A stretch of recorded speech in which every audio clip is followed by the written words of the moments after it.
Graça e paz da parte de Deus, nosso Pai, e da do Senhor Jesus Cristo. Há algum tempo eu penso em fazer uma ministração, em trazer uma ministração domingo de manhã. Isso é antigo, só que o tempo vai passando e a gente sempre com muitos afazeres, isso ficou parado. Então, a partir de hoje eu estarei todo domingo pela manhã com você aqui, trazendo sempre uma palavra voltada, uma meditação voltada para o assunto do dia da escola bíblica. Nós temos aqui um tema proposto para julho, agosto e setembro, um trimestre, com esta revista da CPAD. O tema é o Deus que governa o mundo e cuida da família. Os ensinamentos divinos nos livros de Ruth e Esther para a nossa geração. Então, o assunto de hoje dos 13 temas que a gente vai ter no trimestre é duas importantes mulheres na história de um povo. Então, como o assunto fala do Deus que governa o mundo e cuida das famílias, ou da família, nós vamos ver como que Deus se utiliza, se serve das pessoas que se submetem a Ele e se entregam a Ele para fazer aquilo que Ele direciona, para fazer aquilo que Ele orienta. Isso tem a ver também com o que eu falei ontem, sábado. Então, repetindo, todo domingo nós estaremos juntos, se você quiser. Duas importantes mulheres na história de um povo. E o texto fala de duas mulheres, dessas duas mulheres importantes na obra do Senhor e que foram relevantes, muito relevantes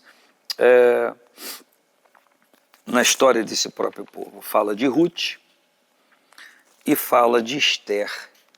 Eu sei que a história é conhecida por você e eu quero ler aqui o texto proposto, a leitura bíblica, como a gente usa dizer em classe. Está em Ruth 4, livro de Ruth, capítulo 4, versículo 13.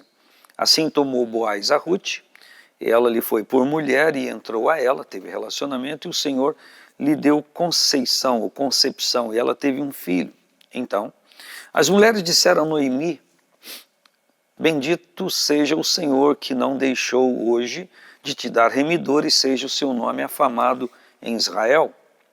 E ele te será recriador da alma e conservará a tua velhice, pois a tua nora que te ama o teve, e ela te é melhor do que 7 filhos. E Noemi tomou o filho e o pôs no seu regaço, e foi sua ama. E as suas vizinhas lhe deram um nome, dizendo: a Noemi nasceu um filho, e chamaram o seu nome Obed. Esse é o pai de Jessé, pai de Davi. Estas são, pois, as gerações de Perez. Perez gerou Esrom, Esrom gerou Arão, Arão gerou Aminadab, Aminadab gerou Naação, Naação gerou Salmão, Salmão gerou a Boaz, Boaz gerou a Obed, Obed gerou a Jessé, e Jessé gerou a Davi. Essa é a história de Ruth, que casou com um dos filhos de Noemi. Esse veio a falecer, ela ficou viúva, e assim como a sua outra cunhada, ou concunhada, como se diz, também estava viúva, e não seguiu a Noemi, mas Ruth se ateve a Noemi e não a liberou, voltou com ela, ou foi com ela para a casa do pão, para ajudar, enfim, e esteve com ela, e ali Deus fez uma obra linda em toda a nação de Israel, por conta desse homem chamado Davi, que foi rei sobre todo Israel. Então a palavra fala de uma mulher que abriu mão de situações, de circunstâncias, dos seus familiares, para cumprir uma missão.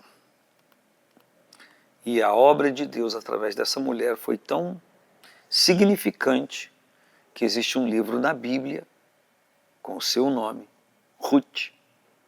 E ela está em Mateus, capítulo 1, na genealogia de Jesus, quando fala que o Boaz gerou de Ruth a Obed.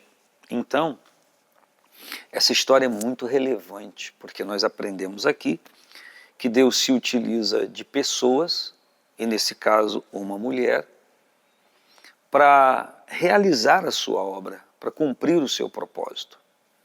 e num momento tão estranho da igreja que, não obstante ao fato de haverem dentro das igrejas e em todos os lugares muito mais mulheres do que homens, talvez eu diria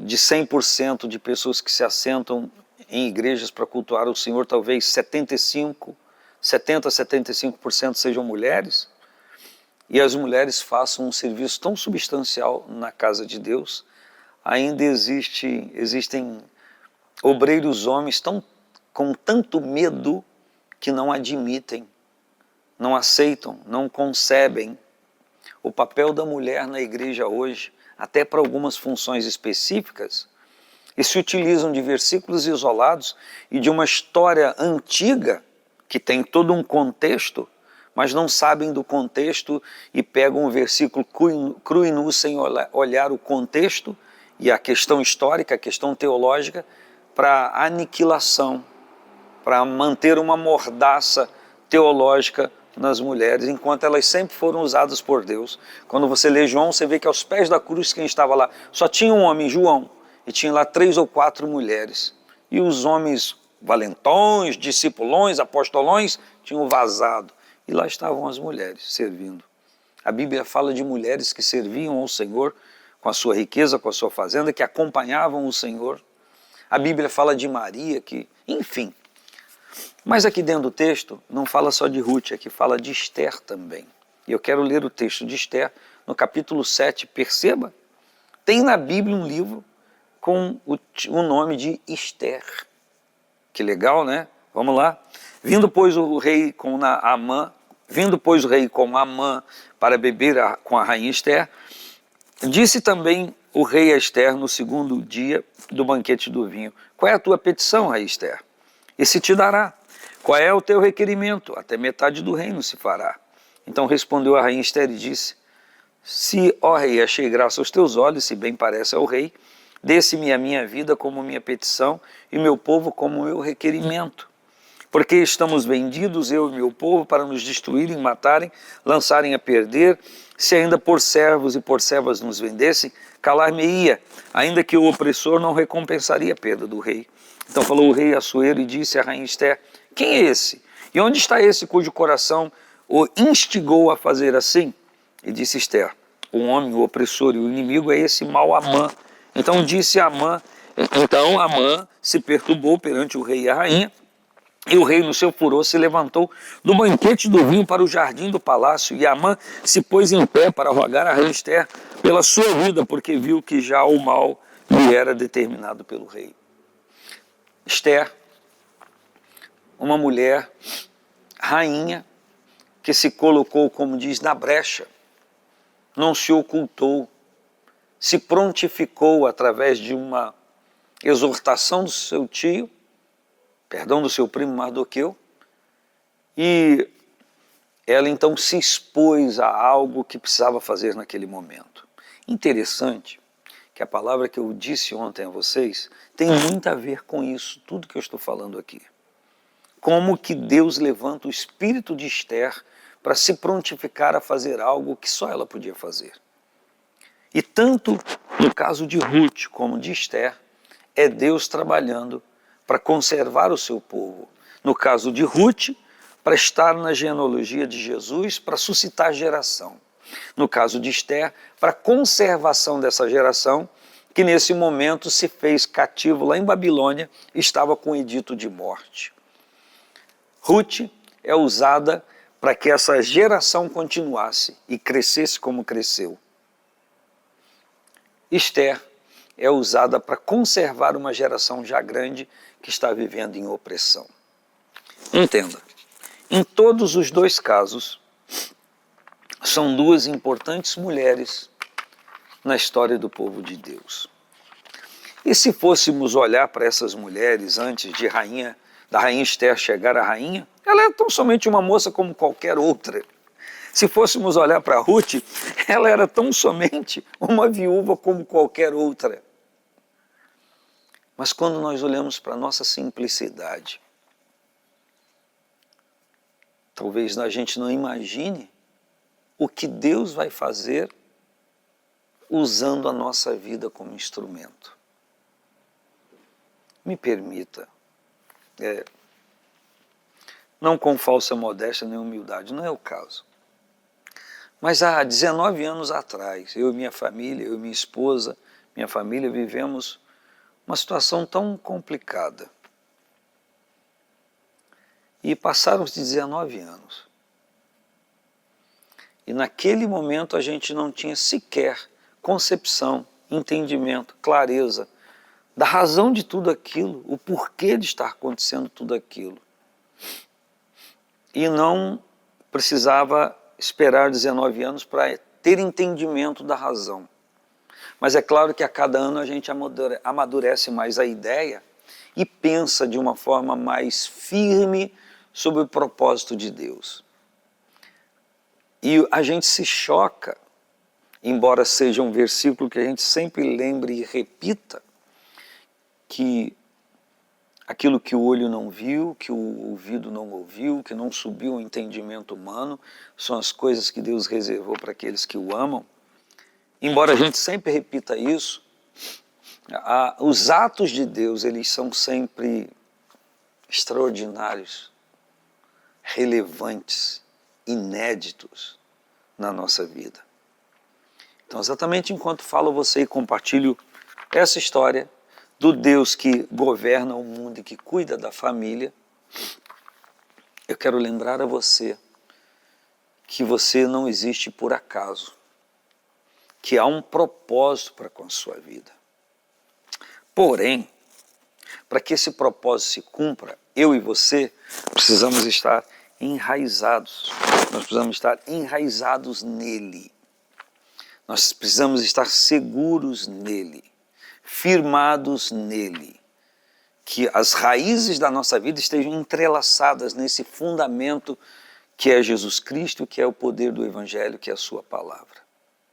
Para que então a gente seja germinado pelo Senhor, vá crescendo pelo Senhor, vá florescendo pelo Senhor e vá frutificando pelo Senhor e o seu Espírito. Como disse, se você quiser, nós teremos a partir de então um encontro semanal, todo domingo. E eu espero que o propósito de Deus, através dessa revista, desses estudos, aconteça e esteja presente na minha vida e na sua. A conclusão desse estudo fala assim: Deus continua usando mulheres para cumprir seus propósitos. Algumas se tornam conhecidas e têm seus nomes registrados na história como Ruth e Esther. Outras, como a mulher de Noé, vivem a vida toda no anonimato, mas nem por isso deixam de ser importantes. O que seria do patriarca sem uma companheira fiel ao seu lado enquanto cumpria a missão divina que recebera? No reino de Deus, seja homem, seja mulher, o que importa não é o quanto a pessoa aparece, pois o Senhor olha para o coração. É uma verdade absoluta. Não importa, aqui na igreja existem tantas pessoas com a mão no arado da obra de Deus nesta casa. A maioria dessas pessoas não aparecem tanto. Eu não estou falando apenas dos obreiros que se perfilam na casa de Deus para interceder das obreiras, para dividir, repartir e levar a mão de cada um a ceia do Senhor e tantas outras coisas que acontecem aqui. Mas eu estou falando também de pessoas que estão assentadas às cadeiras da igreja e que elas têm uma vida ativa espiritualmente. Elas são pessoas que intercedem, elas são pessoas que clamam ao Senhor. Se nós fôssemos olhar para muitos lugares que só reconhecem a obra de Deus na vida dos homens, não das mulheres, isso seria até frustrante. Nós temos uma visão bíblica de Deus, do Deus que chama mulheres para o trabalho e são reconhecidas. A Bíblia reconheceu Ruth e Esther.